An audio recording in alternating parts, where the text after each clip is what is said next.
Prima di tutto voglio dire che i ragazzi sono veramente fortunati ad avere avuto questa possibilità di questa tecnica. Sicuramente se l'avessi avuto io 30 anni fa non avrei continuato a fare le pulizie, ma avrei avuto uno step in più, possibilità in più.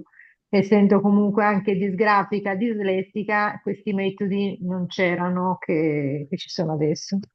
Il fatto di aver visto Noemi mi ha rassicurato perché ho detto, ma se ce l'ha fatta lei, ce la posso fare anch'io, perché a livello tecnologico non sono brava.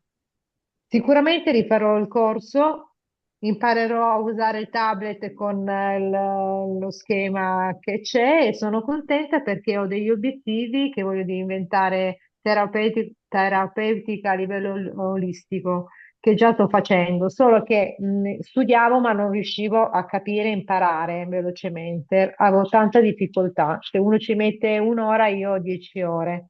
E quindi volevo ringraziare sia te che il tuo staff e soprattutto te perché ho avuto una conversazione, mi sembra a Pasquetta a macchina, che mi ha veramente... Perché io prima di trovare te ho guardato tanti siti, un mondo, Hai fatto ma te bene. hai qualcosa di diverso che altri non hanno. Grazie.